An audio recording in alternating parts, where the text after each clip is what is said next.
Welcome to TraderMate Tutorials. In this tutorial, we will learn how to write your first Golang REST API client. In this step-by-step guide, we'll help you set up your environment and write a Golang program to request, parse, and output Forex data from a REST API.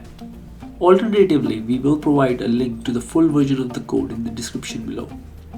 Before we begin, let's make sure you have Golang installed on your machine. You can download and install Golang from the official website. We will leave the link in the description. Once Golang is installed, open a command window and type the following command to check the version.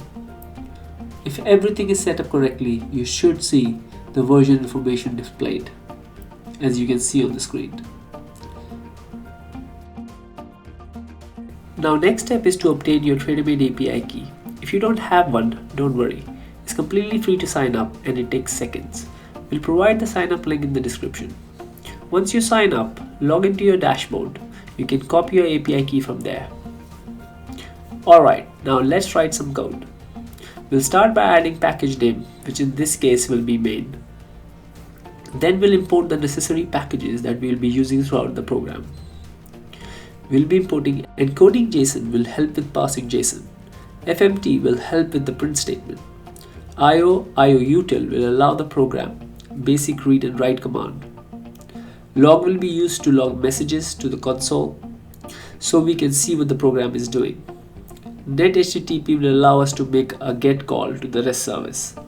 Now let's define the main function, which will serve as the entry point for our program. Inside the main function, we'll declare two variables, currencies and API key. Modify the API key variable to include your actual API key. I'll copy paste the key I copied from my dashboard earlier. This URL we have defined will be used to make GET requests to the TraderMate API. We'll also add error handling code to check if there is any issue with the request. If an error occurs, we'll log it and exit the program. Once we made the request and received a response, we'll read the response body using the IOUtil.readAll function. Again, we'll check for any errors and handle them accordingly.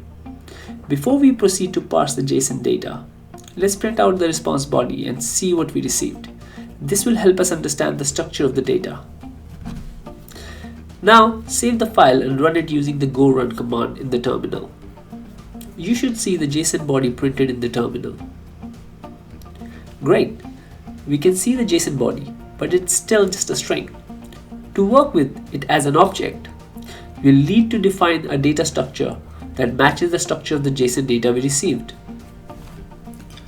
Golang, being a statically typed language, requires us to define the structure of JSON data and specify the data types for each key value pair we parse. To achieve this, we utilize a powerful feature of Golang called Structs. Structs allow us to structure and manipulate data in a convenient way. In our case, we define the struct named data that matches the structure of JSON response body we received earlier.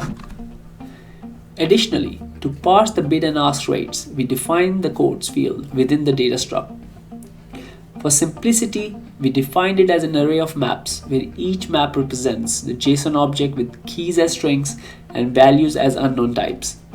This approach enables us to handle dynamic JSON structures efficiently.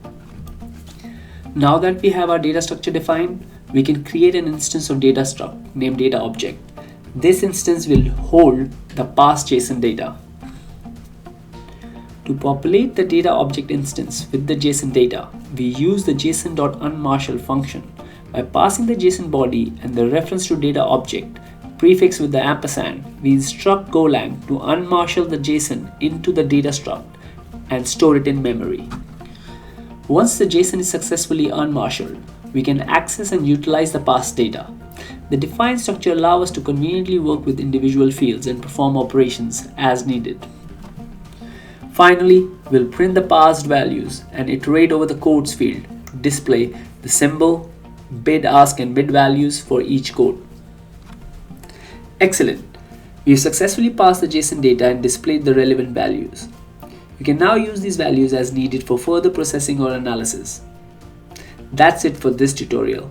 We hope you found it helpful in building your first Golang REST API client.